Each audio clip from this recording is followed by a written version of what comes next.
வணக்கம் நண்பர்களே. இந்த வீடியோவில் ஹெல்த் அண்ட் ஃபிட்னஸ் சம்மந்தமாக ஒரு முக்கியமான டாப்பிக்கை பற்றி டிஸ்கஸ் பண்ண போகிறோம். நம்ம சேனலில் ஃபாலோ பண்ணக்கூடிய நிறைய யங்ஸ்டர்ஸ் ஒரு முக்கியமான கேள்வியை என்கிட்ட பல நாட்களுக்கு முன்னாடியே கேட்டிருந்தாங்க. இதை பற்றி ஒரு வீடியோ அப்லோட் பண்ணுங்கள் அப்படின்னு ரிக்வெஸ்ட் பண்ணியிருந்தாங்க. இப்போ ரீசெண்டாக சில நாட்களுக்கு முன்னாடி இந்தியாவில் நடந்த சில சம்பவங்கள் இதை அவங்க அப்சர்வ் பண்ணிட்டு மறுபடியும் இந்த விஷயத்தை பற்றி பேச சொல்லியிருந்தாங்க. ஸோ இதை தான் நாம் பார்க்க போகிறோம். கேள்வி என்ன அப்படின்னு பார்த்தீங்கன்னா, ஃபிட்னஸ் அண்ட் பாடி பில்டிங் இதில் ஈடுபடக்கூடிய யங்ஸ்டர்ஸ் ஸ்டீராய்ட்ஸ் யூஸ் பண்ணலாமா, யூஸ் பண்ணுறது சரியா இல்லை தவறா? இதை பற்றி சோஷியல் மீடியாவில் நிறைய இன்ஃபர்மேஷன் இருக்குது, நிறைய பேர் இதை பற்றி பேசுகிறாங்க. ஆனாலும் எங்களுக்கு ஒரு ப்ராப்பரான கிளாரிட்டி இல்லை. சில பேர் ஸ்டீராய்டு யூஸ் பண்ணுறது கம்ப்ளீட்டாக தப்புன்னு சொல்கிறாங்க, சில பேர் இதை யூஸ் பண்ணலாம் அப்படின்னும் சொல்கிறாங்க. ஸோ நீங்கள் இதை பற்றி எக்ஸ்பிளைன் பண்ணுங்கள் அப்படின்னு அவங்க கேட்டிருந்தாங்க. சரி, இப்போ ஸ்டீராய்டு அப்படின்றது என்ன, இதை யூஸ் பண்ணுறது சரியா தவறா, இதில் ஏற்படக்கூடிய சைடு எஃபெக்ட்ஸ் என்ன, பிரச்சனைகள் என்ன, ஸ்டீராய்டு யூஸ் பண்ணுறதுக்கு பதிலாக நேச்சுரலாக எந்த மாதிரியான விஷயங்களை நாம் ஃபாலோ பண்ணலாம், இதை நான் எக்ஸ்பிளைன் பண்ணுறேன். இந்தியாவில் நிறைய பேர் என்ன நினச்சிட்டு இருக்காங்கன்னா, இந்த ஸ்டீராய்டு அப்படின்றத பாடி பில்டர்ஸ் தான் யூஸ் பண்ணுவாங்க அப்படின்னு நினச்சிட்டு இருக்காங்க. ஜிம்முக்கு போவாங்க, மசில்ஸை பில்டு பண்ணுவாங்க, ஸ்டீராய்டு இன்ஜெக்ஷன்ஸ் எடுப்பாங்க, உடம்பு பெருசாக இருக்கும், பிரம்மாண்டமாக இருக்கும் அப்படின்னு நினச்சிருக்காங்க. ஆனால் இது ஆக்சுவலாக உண்மை கிடையாது. பாடி பில்டிங் ஸ்போர்ட்டை கம்பேர் பண்ணும்போது இன்னும் நிறைய ஸ்போர்ட்ஸில் இந்த ஸ்டீராய்ட்ஸை அதிகமாக யூஸ் பண்ணுறாங்க. ஸ்டீராய்டு யூசேஜை நான் சப்போர்ட் பண்ணல, ஆனால் இதுதான் உண்மை. சைக்கிளிங், ரெஸ்லிங், பேஸ்பால், அது இல்லாமல் நிறைய ஃபீல்ட் அண்ட் ட்ராக் ஈவெண்ட்ஸ், இதில் யூஸ் பண்ணக்கூடிய ஸ்டீராய்டு யூசேஜ் தான் அதிகம். சொல்லப்போனால் பாடி பில்டிங் இந்த ஸ்போர்ட் பார்த்திங்கன்னா இதில் ஸ்டாமினா, ஸ்ட்ரென்த் இதெல்லாம் இன்னும் நிறைய ஸ்போர்ட்ஸில் கம்பேர் பண்ணும்போது இதில் கம்மியாக தான் இருக்கும். அது இல்லாமல் பாடி பில்டிங் பேசிக்காக ஒரு ஆனரோபிக் எக்ஸசைஸ்.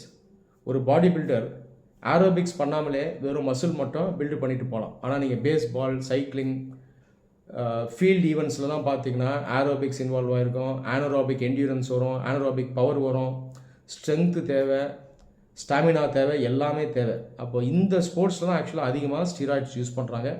இந்தியா பொறுத்த வரைக்கும் நம்ம இந்த ஸ்டீராய்டு டிஸ்கஸ் பண்ணும்போது நம்ம பாடி பில்டிங்கை மட்டுமே வச்சு டிஸ்கஸ் பண்ணிகிட்ருக்கோம். ஓகே, எனிவே இந்த ஸ்டீராய்டு அப்படின்றது என்ன, இதை நான் எக்ஸ்பிளைன் பண்ணுறேன். ஸ்டீராய்டு அப்படிங்கிறது நம்ம உடம்புலையே நேச்சுரலாக சுரக்கக்கூடிய ஒரு விஷயம்தான். மேல் ஆண்கள் இவங்க உடம்புல சுரக்கக்கூடிய முக்கியமான ஸ்டீராய்டு ஹார்மோன் என்னென்னு பார்த்தீங்கன்னா டெஸ்டோஸ்ட்ரான். டெஸ்டோஸ்ட்ரான் அப்படின்றது ஒரு முக்கியமான ஸ்டீராய்டு ஹார்மோன். டெஸ்டோஸ்ட்ரான் பார்த்திங்கன்னா ஒரு பாய் அவன் செக்ஷுவலாக மெச்சூர் ஆகும் பொழுது இந்த டெஸ்டோஸ்ட்ரான் மிகப்பெரிய ரோல் ப்ளே பண்ணும். Primary sexual characters, secondary sexual characters, இதுக்கெல்லாம் இந்த டெஸ்டோஸ்ட்ரான் ஹார்மோன் ரொம்பவே முக்கியம். அது இல்லாமல் பாடியினுடைய growth, skeletal development, muscular development, strength, அது இல்லாமல் செக்ஷுவல் ஃபங்க்ஷன்ஸ், இது எல்லாத்துக்குமே டெஸ்டோஸ்ட்ரான் மிக முக்கியம். டெஸ்டோஸ்ட்ரான் ஒரு மனிதனுக்கு எங்கேருந்து சுரக்குன்னு பார்த்தீங்கன்னா டெஸ்டிஸ்லேருந்து சுரக்கும். ஆனால் இந்த ப்ராசஸ் எங்கேருந்து ஆரம்பிக்கணும்னா நம்ம ஹெட்லேருந்து ஆரம்பிக்குது. பிட்யூட்ரி கிளாண்ட் அப்படின்னு சொல்லக்கூடிய ஒரு சுரப்பிலேருந்து எல்ஹெச்னு ஒரு ஹார்மோன் வரும். அதுக்கப்புறம் இது சிக்னல் கொடுத்து டெஸ்டோஸ்ட்ரானை டெஸ்டிஸ் செக்ரேட் பண்ணணும். ஸோ இந்த ப்ரொசீஜர் மூலமாக தான் நம்ம உடம்புல டெஸ்டோஸ்ட்ரான் ஹார்மோன் நேச்சுரலாக சுரக்கும். இப்போது இந்த பாடி பில்டர்ஸ் இருக்கிறாங்க இல்லையா, இந்த ஸ்டீராய்டு நம்ம என்னன்னு சொல்கிறோம்னா ஆனபாலிக் ஸ்டீராய்டு அப்படின்னு சொல்லுவாங்க. பேசிக்காக இந்த ஸ்டீராய்டு பார்த்திங்கன்னா இந்த டெஸ்டோஸ்ட்ரான் ஹார்மோன் இருக்கு இல்லையா, நேச்சுரலாக சுரக்கக்கூடிய ஹார்மோனை ஆர்டிஃபிஷியலாக சிந்தசைஸ் பண்ணி உடம்புல செலுத்துறது. இந்த ஆனபாலிக் ஸ்டீராய்டு இல்லாமல் இன்னும் சில விஷயங்களை இந்த பாடி பில்டர்ஸ் எடுப்பாங்க. பேசிக்காக அதெல்லாம் பெர்ஃபார்மன்ஸ் என்ஹான்சிங் ட்ரக்ஸ் அப்படின்னு சொல்லுவாங்க. PED, ஹெமோபோயட்டின் அப்படின்னு ஒரு சப்ஸ்டன்ஸ் இருக்குது. அது பார்த்திங்கன்னா ஆர்பிசியை இன்க்ரீஸ் பண்ணிவிடும், இதனால் நம்முடைய பெர்ஃபார்மன்ஸ் அதிகமாகும். இது இல்லாமல் க்ரோத் ஹார்மோன் சப்ளிமெண்ட்ஸும் இருக்குது. ஸோ இந்த மாதிரி பல பெர்ஃபார்மன்ஸ் என்ஹான்சிங் ட்ரக்ஸை பாடி பில்டர்ஸ் எடுக்கிறாங்க. ஸ்டெராய்ட்ஸ் எடுக்கிறது மசிலை டெவலப் பண்ணுமான்னு கேட்டிங்கன்னா கண்டிப்பாக டெவலப் பண்ணும். காரணம் என்னென்னா டெஸ்டோஸ்ட்ரான் ஹார்மோன் இந்த மசில் க்ரோத்தை எய்டு பண்ணும். ஸோ நார்மல் மசில் க்ரோத்தை காட்டிலும் நீங்கள் ஆர்டிஃபிஷியலாக அந்த ஸ்டெராய்டு எடுக்கும்போது அந்த மசில் க்ரோத் அதிகமாகவே இருக்கும்.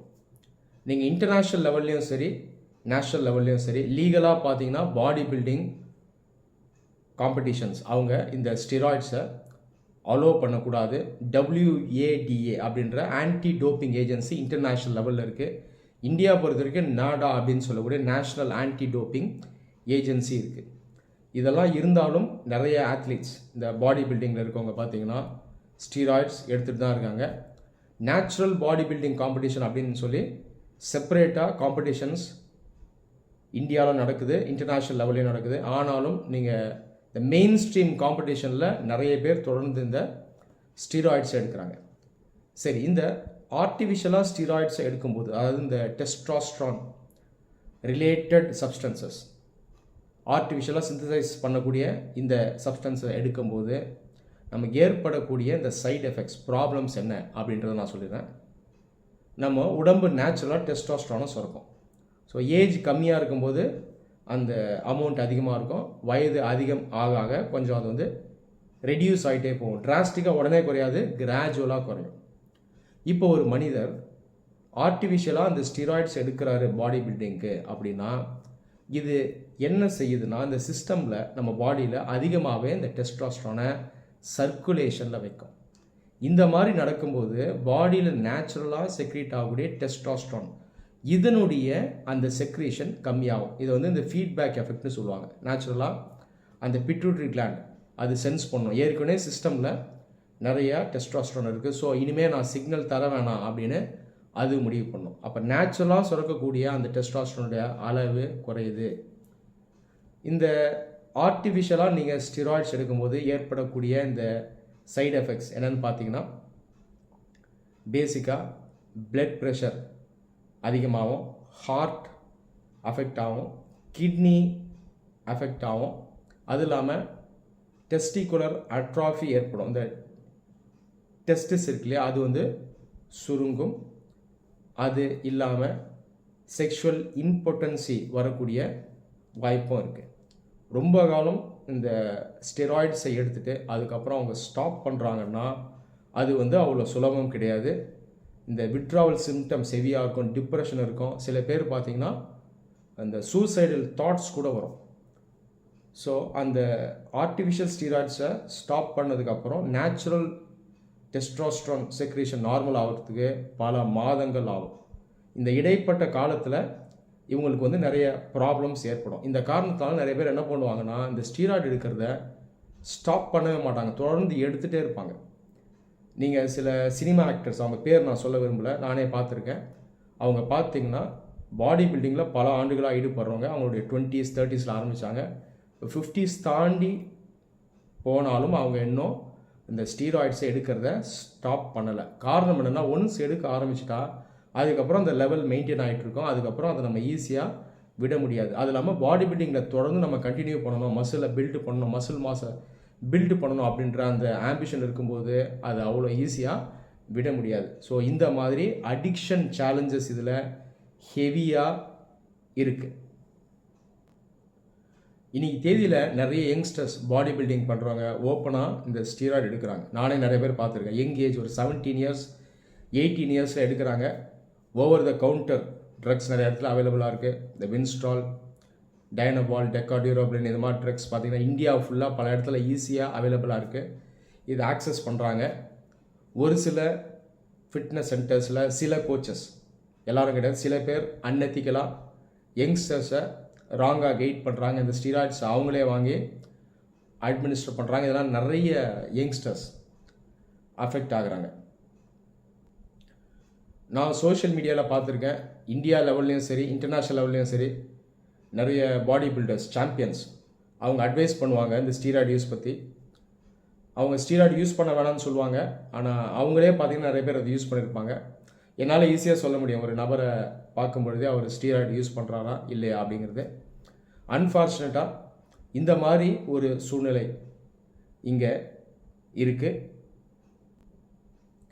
மிஸ்டர் ஒலிம்பியா ஆர்னல்ட் ஷ்வார்ஸ்நெகர் அவர் வர்றதுக்கு முன்னாடியெல்லாம் பார்த்தீங்கன்னா ஸ்டீராய்டு யூஸ் எல்லாம் கிடையாது. சொல்லப்போனால் அவர் தான் ஃபஸ்ட்டு இந்த ஸ்டீராய்டு யூஸ் பண்ண ஆரம்பித்தது இந்த எலைட் பாடி பில்டர்ஸில். அதுக்கப்புறம் அதை நிறைய பேர் யூஸ் பண்ண ஆரம்பித்தாங்க. ஆனால் அதுக்கப்புறம் லீகலாக அதை பேனும் பண்ணிட்டாங்க. ஸோ இந்த மாதிரி ஒரு நிலையை நம்மளால் கவனிக்க முடியுது. இனி தேதியில் யங்ஸ்டர்ஸ்க்கு ஒரு பியர் ப்ரெஷர் இருக்குது. பாடி பில்டிங் எடுத்துடுறாங்க, ஒரு சர்வைவல் ஆஃப் த ஃபிட்டஸ்ட் மாதிரி ஆகிடுது. சிஸ்டம் கரெக்டாக இல்லாதனால அவர் எடுக்கிறாரு, அதனால் நானும் எடுக்கிறேன். அவர் எடுக்கிறாரா இல்லையான்னு எனக்கு தெரியாது, ஆனாலும் நானும் இதை எடுத்தால் தான் சர்வை பண்ண முடியும், காம்படிஷன் வின் பண்ண முடியும் அப்படின்ற ஒரு நிலை வந்துடுது. இதில் பிரச்சனை என்னென்னா, பாடி பில்டிங்கை ப்ரொஃபஷனாக எடுக்காதவங்க கூட அந்த ஐஸ்தட்டிக் லுக் வேணும் அப்படின்றதுக்காக இன்றைக்கி நிறைய பேர் எடுக்கிறாங்க. நிறைய யங்ஸ்டர்ஸ் ஒரு 6 பேக் எனக்கு எப்படியாவது கொண்டு வந்துடணும் அப்படின்ற ஒரு ஆசைக்காக மட்டுமே இந்த ஸ்டெராய்ட்ஸ் எடுத்துகிட்டு இருக்காங்க. இதனுடைய இல் எஃபெக்ட்ஸை நிறைய பேர் உணர்றது கிடையாது. சரி, இந்த ஸ்டெராய்டு எடுக்காமல், அதாவது ஆர்டிஃபிஷியல் அனரோபிக் ஸ்டெராய்ட்ஸ் எடுக்காமல் நான் நேச்சுரலாகவே என்னுடைய டெஸ்டாஸ்ட்ரான் செக்ரீஷனை எப்படி பூஸ்ட் பண்ணலாம் அப்படின்னு கேட்டிங்கன்னா, இதுக்கு சில வழிமுறைகள் இருக்குது. நேச்சுரல் ஃபுட்ஸ் இதில் டெஸ்டாஸ்ட்ரானை நீங்கள் பூஸ்ட் பண்ண முடியும். போம்கிரனேட் நீங்கள் அதிகம் எடுக்கணும், நட்ஸ் எடுக்கணும், பலவிதமான நட்ஸை நீங்கள் எடுக்கணும். அது இல்லாமல் ஃபிஷ் ஆயில் எடுக்கலாம், க்ரீன் லீஃபி வெஜிடபிள்ஸை நம்ம ரெகுலராக எடுக்கணும். இதை நிறைய பேர் பண்ணுறதில்ல. அது இல்லாமல் ஃபிசிக்கல் எக்ஸசைசஸ் அப்படின்னு வரும்போது நாம் யோகா பண்ணணும். இதை பார்த்திங்கன்னா நிறைய பாடி பில்டர்ஸ் பண்ண மாட்டாங்க. அவங்க வந்து வெயிட் ட்ரைனிங்கில் மட்டும் ஃபோக்கஸ் பண்ணுவாங்க. அது இல்லாமல் இந்த க்ரோத் ஹார்மோன் செக்ரீட் ஆகுது இல்லையா, க்ரோத் ஹார்மோன் செக்ரீஷன், அது இல்லாமல் டெஸ்டோஸ்டெரான் செக்ரீஷன், இதை நேச்சுரலாக பூஸ்ட் பண்ணுறதுக்கு நம்ம ஹை இன்டென்சிட்டி எக்ஸசைசஸை செப்பரேட்டாக பண்ணணும். அதாவது பாடி பில்டிங்கில் பண்ணக்கூடிய வெயிட் ட்ரைனிங் எக்ஸசைஸ் அல்லாது நிறைய ஹை இன்டென்சிட்டி எக்ஸசைசஸை பண்ணணும். ஸ்விம்மிங் பண்ணலாம், ஸ்ப்ரிண்டிங் பண்ணலாம், கிராஸ்ஃபிட் பண்ணலாம், இல்லை ஒரு சில ஸ்போர்ட்ஸில் நீங்கள் விளையாடலாம். உதாரணத்துக்கு கிரிக்கெட்டில் பார்த்தீங்கன்னா நீங்கள் ஃபாஸ்ட் பவுலிங் ஒரு இன்டென்ஸ் ஆக்டிவிட்டி, கபடி ஸ்போர்ட் ஒரு இன்டென்ஸ் ஆக்டிவிட்டி. ஸோ இந்த மாதிரி ஆக்டிவிட்டீஸை இந்த பாடி பில்டர்ஸ் பார்த்தீங்கன்னா ரெகுலர் இன்டர்வல்ஸில் பண்ணணும். இதை நிறைய பேர் பண்ணுறதில்ல. ஹைப்பர் ட்ராஃபியை மட்டும் பண்ணுறாங்க. ஹைப்பர் ட்ராஃபி அப்படின்றது மசில் பில்ட் பண்ணுறது, இதை மட்டும் பிரதானமாக பண்ணுறாங்க. அது இல்லாமல் வெயிட் ட்ரைனிங்லேயே அவங்க என்ன பண்ணணும்னா ஸ்ட்ரென்த் ட்ரைனிங்காக பண்ணணும். ஸ்ட்ரென்த் ட்ரைனிங் பார்த்தீங்கன்னா வெயிட்ஸ் அதிகமாக லிஃப்ட் பண்ணணும், ரெப்ஸு கம்மியாக பண்ணால் போதும். இந்த ஸ்ட்ரென்த் ட்ரைனிங்கை பண்ணும் போதும் testosterone and growth hormone secretion boost ஆகும். அது இல்லாமல் ஆனோரோபிக் பவர் எக்ஸசைசஸை இவங்க ரெகுலராக பண்ணணும். ஸோ இந்த மாதிரி அவங்க இந்த எக்ஸசைஸ் ரெஜிமனை சேஞ்ச் பண்ணணும். இது சேஞ்ச் பண்ணுறதன் மூலமாக டெஸ்டோஸ்டெரான் செக்ரீஷனை நம்ம நேச்சுரலாகவே பூஸ்ட் பண்ண முடியும். ஸோ இந்த நேச்சுரல் வேஸை நீங்கள் ஃபாலோ பண்ணி டெஸ்டோஸ்டெரான் லெவல்ஸை பூஸ்ட் பண்ணுறீங்க அப்படின்னா அது பெட்டராக இருக்கும். நீங்கள் எந்த காரணத்தை கொண்டும் இந்த ஆனோபோலிக் ஸ்டீராய்ட்ஸை எடுக்க வேண்டாம். இது உடல் நலத்துக்கு பெரிய கேடு. இந்த வீடியோ உங்கள் எல்லாருக்கும் ஹெல்ப்ஃபுல்லாக இருந்திருக்கும் நம்புகிறேன். நன்றி.